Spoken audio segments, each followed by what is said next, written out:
नमस्कार बच्चों, आज हम आपको पढ़ाएंगे कि किसी भी पैरेलल प्लेट कैपेसिटर में उसकी कैपेसिटी का फार्मूला कैसे निकाला जाता है और उसमें किस तरह से वैल्यू पुट की जाती है। देखिए, हम ये मान लें कि हमारे पास दो प्लेटें हैं।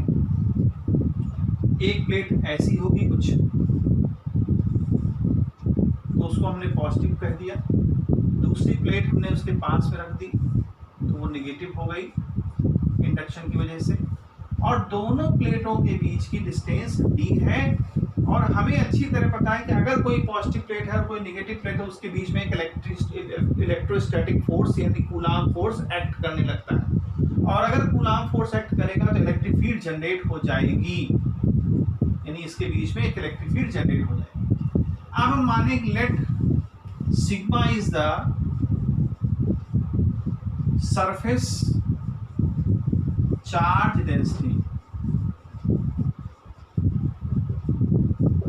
तो सिग्मा जब सरफेस चार्ज डेंसिटी है तो उसका फार्मूला क्या होता है, Q upon epsilon A, sorry Q upon A। इसका मतलब क्या हुआ कि इस प्लेट में, जैसे ये प्लेट है मान लीजिए, इस प्लेट में यूनिट एरिया में चार्ज तो पूरी जगह है। जैसे ये प्लेट है तो पॉजिटिव चार्ज पूरी तरह से इसमें फैला हुआ है, लेकिन यूनिट एरिया में कितना चार्ज है उसको बोलते हैं डेंसिटी। क्योंकि आपने पढ़ा होगा कि डेंसिटी का फार्मूला क्या होता है, मास अपॉन वॉल्यूम। तो लगभग कुछ ऐसे ही है यहाँ भी। अब यहाँ मास न होकर के यहाँ क्या हो गया, चार्ज। अब चूंकि यहाँ वॉल्यूम तो है नहीं, एक प्लेट है पतली सी, तो उसका हम थिकनेस हम 0 मान के चले, तो सिर्फ लंबाई और चौड़ाई है। तो जब लंबाई और चौड़ाई है तो उसकी हमारा वॉल्यूम नहीं होगा, क्या होगा, एरिया। तो इसी फार्मूले से, जो आपने क्लास 6-7 में पढ़ा है, उसी फार्मूले से हम इसको लिख सकते हैं। बस वहां मास का डेंसिटी था, यहाँ पर हमारे चार्ज की डेंसिटी है, तो सिग्मा की वैल्यू Q अपॉन A हो जाएगी।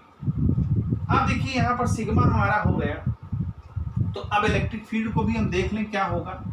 इलेक्ट्रिक फील्ड कितना जनरेट होगा, तो उसका फार्मूला होता है सिग्मा अपॉन एप्सिलॉन नॉट। ये गॉस थ्योरम में है, तो इसको वहां से हम कर सकते हैं। अब देखिए, अगर मान लीजिए कोई आपका इसमें इसके बीच में कोई डाइलेक्ट्रिक भरा हुआ है, कुछ भरा हुआ, तो वहां K भी लगा सकते हैं, K एप्सिलॉन नॉट। और अगर इसका एयर है, हालांकि ये एयर कैपेसिटर है, तो वहां K की वैल्यू 1 लिख देंगे, बस बात खत्म हो जाएगी। तो आप देखिए सिग्मा की वैल्यू हम यहाँ कैसे पुट करेंगे, K एप्सिलॉन, ये हो गया। तो ये तो E की वैल्यू हो गई। अब जब E की वैल्यू हो गई तो अब E हमारा जब निकल आया तो हम V निकाल सकते हैं। तो फार्मूला होता है E is equal to V upon D। तो यहाँ पर हम V निकालेंगे तो क्या आ जाएगा, E इंटू D। E की वैल्यू रख दें Q upon K epsilon A, और ये आपका ऊपर D चला गया। हमको निकालना क्या है, हमको कैपेसिटी निकालनी है। तो कैपेसिटी का फार्मूला होता है C is equal to Q upon V। तो Q और V हमने जो निकाला अभी K एप्सिलॉन A, तो यहाँ से हमारा K से K कट जाएगा, तो आंसर आएगा C is equal to K epsilon A upon V। अगर एयर कैपेसिटर है या वैक्यूम है तो उसकी वैल्यू क्या होगी, 1। तो K की वैल्यू हमारी क्या होगी, 1। तो हमारा फार्मूला क्या बन जाएगा, अगर एयर कैपेसिटर है तो C is equal to epsilon A upon V। इसका मतलब देखिए यहाँ पर 3 बातें आ गई कि अगर एप्सिलॉन नॉट परमिटिविटी, अगर किसी मीडियम की परमिटिविटी में कोई चेंज आएगा तो कैपेसिटी में चेंज आएगा। अगर एरिया बढ़ाएंगे तो कैपेसिटी बढ़ेगी। जाहिर सी बात है कि एरिया आप बढ़ाओगे तो कैपेसिटी बढ़ेगी, और यहाँ डिस्टेंस कम करेंगे तो कैपेसिटी हमारी बढ़ जाएगी। तो ये चीज जो है इन फैक्टर्स पर डिपेंड करता है। तो इसको आप नोट कर लें, 1 मिनट का समय दे रहे हैं आपको, आधा मिनट का, जल्दी से नोट करें। फिर इसके बाद आगे हम टॉपिक दूसरा पढ़ाते हैं।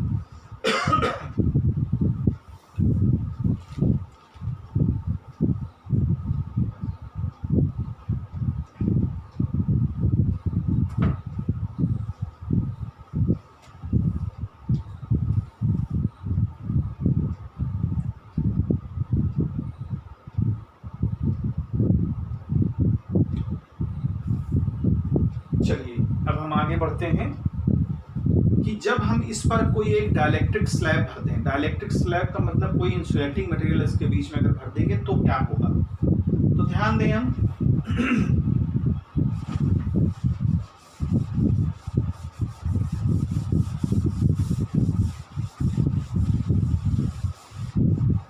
पर हम ये ध्यान दें कि capacitance of parallel plate capacitor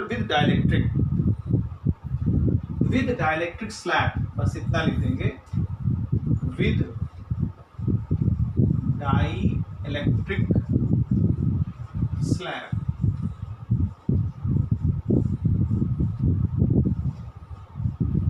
तो इसमें भी वही एक फिगर बना लें, एक हमने एक प्लेट ले लिया और ये पॉजिटिव प्लेट ले लिया, ये नेगेटिव प्लेट ले लें और इसके बीच में एक स्लैब रख दें। वो स्लैब जो इंसुलेटिंग मटेरियल से बनी होगी, इसकी लेंथ यानी इसकी थिकनेस t हम मान लें और जो हमारा कैपेसिटर पहले था उसकी थिकनेस यानी उसके प्लेटों के बीच की डिस्टेंस हम d मान लें।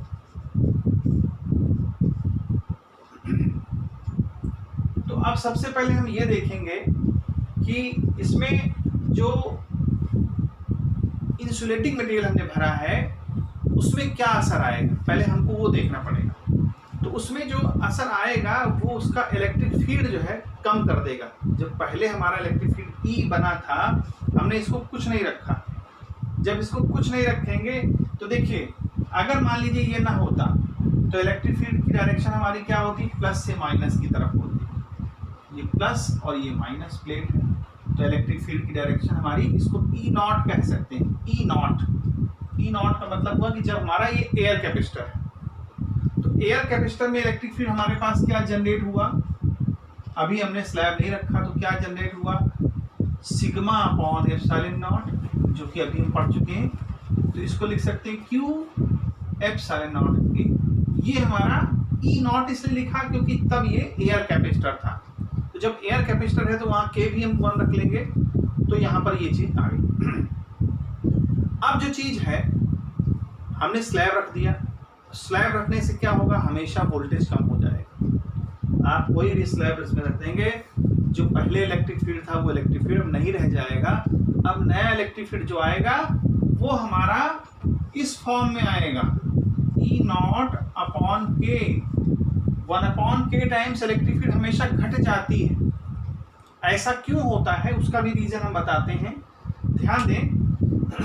होता ये है कि जो ये हमारा स्लैब है, इसमें जितना भी स्लैब है, जो भी स्लैब है, इसके स्लैब के इस एंड पर इलेक्ट्रॉन रहते हैं और इस एंड पर पॉजिटिव चार्ज रहता है। बाकी बीच में एक दूसरे को कैंसिल कर देते हैं, उनका नेट इलेक्ट्रिक फील्ड बीच में 0 रहता है। केवल साइड में और केवल इसके साइड में क्यों होता है, क्योंकि ये प्लस चार्ज है और प्लस चार्ज नेगेटिव वाले को अट्रैक्ट करेगा। तो जो इसके नेगेटिव चार्ज होंगे वो एकदम किनारे आ जाएंगे साइड पर, और इसका जो नेगेटिव चार्ज है वो इसके पॉजिटिव चार्ज को अपनी तरफ अट्रैक्ट करेगा। तो पहले हमारे पास इलेक्ट्रिक फील्ड डायरेक्शन ये थी, बट अंदर क्या दिख रही है आपको, प्लस और ये माइनस। तो अंदर इलेक्ट्रिक फील्ड कैसी हो जाएगी, इस डायरेक्शन में हो जाएगी, अंदर स्लैब के अंदर। तो क्या हमारी जो नेट इलेक्ट्रिक फील्ड है वो क्या माइनस नहीं हो जाएगी, कम नहीं हो जाएगी, डिक्रीज हो जाएगी। भाई जो इलेक्ट्रिक फील्ड पहले ऐसे थी, अब हमारा अपोज करने वाला हमारे जो है अपोजिशन में एक नई इलेक्ट्रिक फील्ड जनरेट हो रही है, वो भी हमारे अपोजिशन में। तो जब अपोजिशन में जनरेट होगी तो हमारी इलेक्ट्रिक फील्ड कम हो जाती है इसीलिए। और कितना कम होती है, जो इसका डाइलेक्ट्रिक कांस्टेंट होगा उसके हिसाब से वो उतने फ्रैक्शन के हिसाब से वो कम हो जाती है। तो जो नई इलेक्ट्रिक फील्ड है हमारी, नया net electric field after placing the slab, यहाँ लिख सकते हैं ये वाली जो है वो क्या है, आफ्टर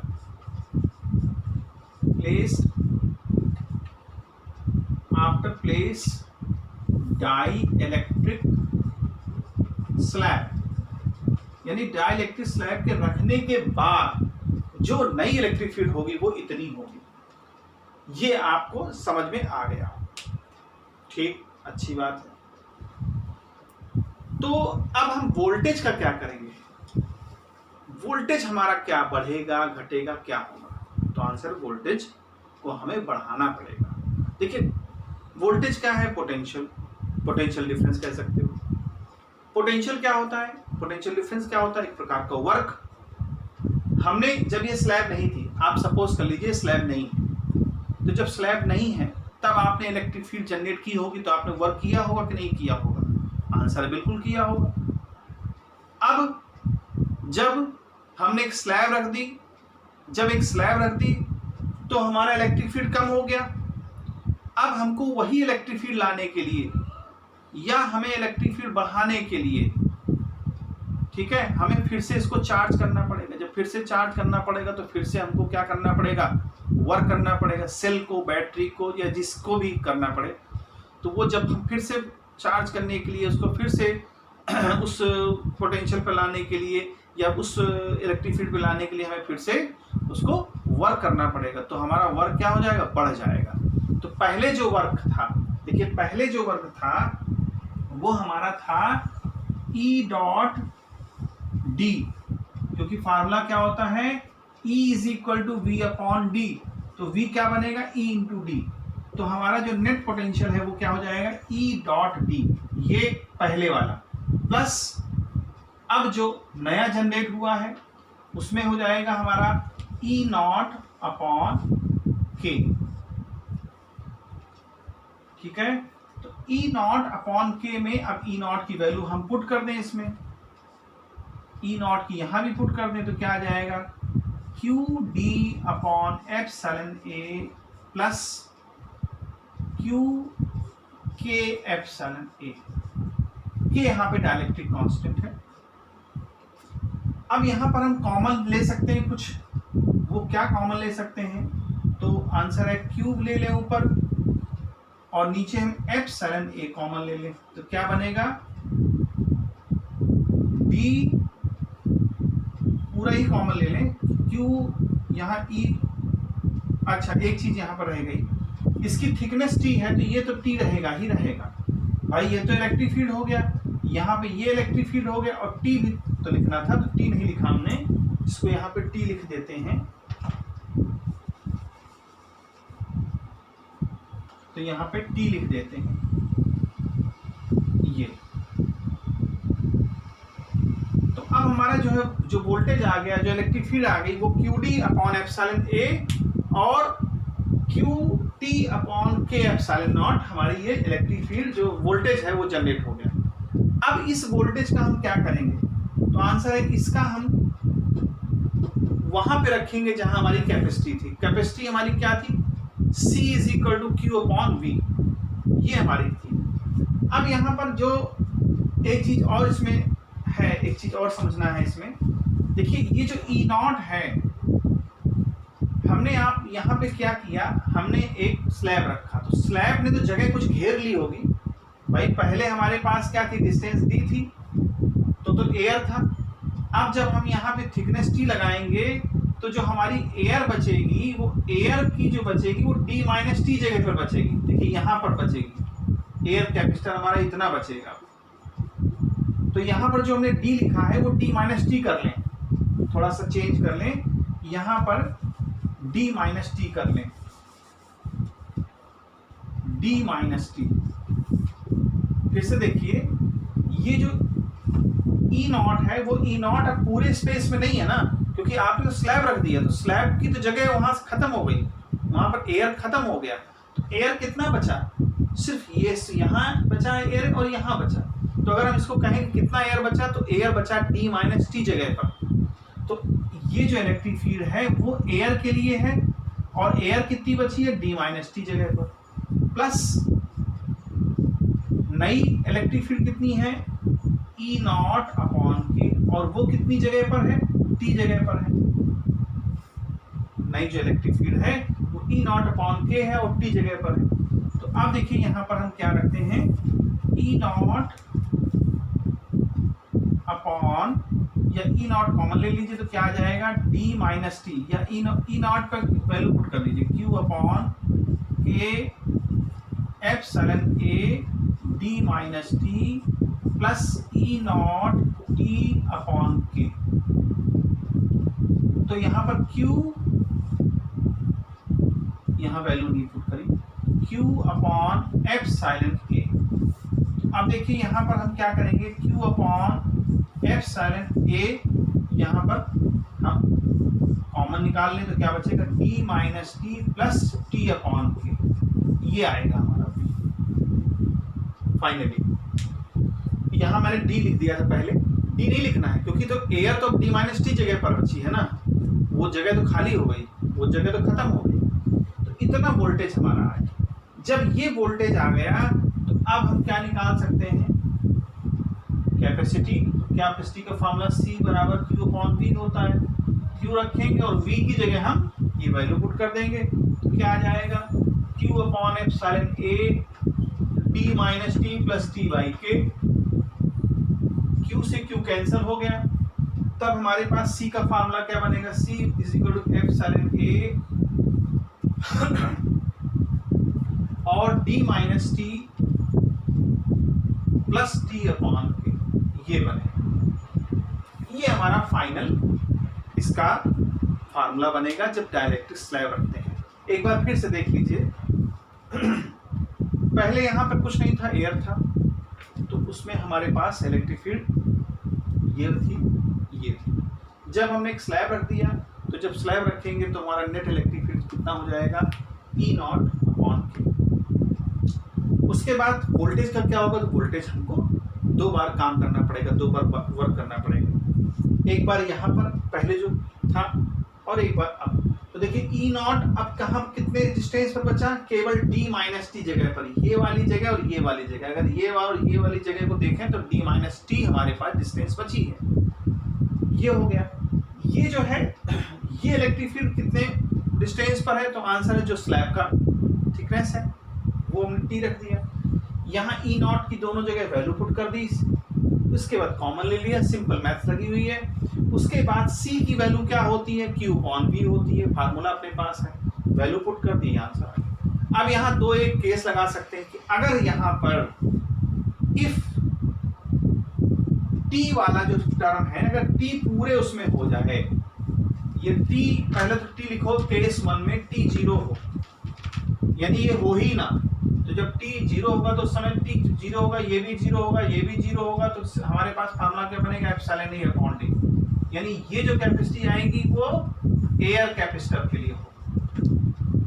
दूसरा, अगर T की वैल्यू हम लोग क्या ले लें, D ले लें, यानी पूरे में हम डायरेक्टली स्लैब भर दें, तो जब T की वैल्यू D लोगे तो आंसर आ जाएगा C is equal to epsilon A। अब T की जगह आप D रखेंगे तो ये कैंसिल हो जाएगा, तो ये एप्सिलॉन A और D अपॉन के ये चीज हो जाएगी, C is equal to K epsilon upon D, ये हो जाएगा। ठीक है। अब यहाँ पर जो है, अगर मान लीजिए इसकी में मेटल रखते हैं, डाइलेक्ट्रिक स्लैब जो है अगर मेटल होता तो मेटल की जो डाइलेक्ट्रिक कांस्टेंट होती है वो इनफाइनाइट होती है, K की वैल्यू इनफाइनाइट होती है, तो वहाँ कैपेसिटी हमारी क्या आ जाती है। अब जब ये वैल्यू इनफाइनाइट है तो कैपेसिटी हमारी भी इनफाइनाइट हो जाती है। तो यहाँ पर हम तीसरा लिख सकते हैं, ठीक है, मेटल के लिए फॉर मेटल यहाँ लिख सकते हैं फॉर मेटल, K की वैल्यू हमारी मेटल के लिए क्या होती है, इनफाइनाइट होती है। तो यहाँ पर जब हम K की वैल्यू इनफाइनाइट लेंगे तो यहाँ पर अब देखिए ध्यान दीजिए, जब यहाँ पर हम इनफाइनाइट लेंगे ये तो खत्म हो जाएगा, सॉरी ये K यहाँ अगर इनफाइनाइट लेंगे तो क्या होगा, अगर आप कुछ भी ऊपर वैल्यू लिखे और नीचे इनफाइनाइट है तो ये चीज 0 हो जाती है। अगर ऊपर T है नीचे K है और K की वैल्यू इनफाइनाइट है, मेटल के लिए होती है, कोई भी मेटल हो, तो T अपॉन इनफाइनाइट रखेंगे तो ये वैल्यू क्या हो जाएगी, 0। तो हमारा क्या बचेगा, C is equal to epsilon A upon D minus T, ये हमारा मेटल के लिए बचेगा।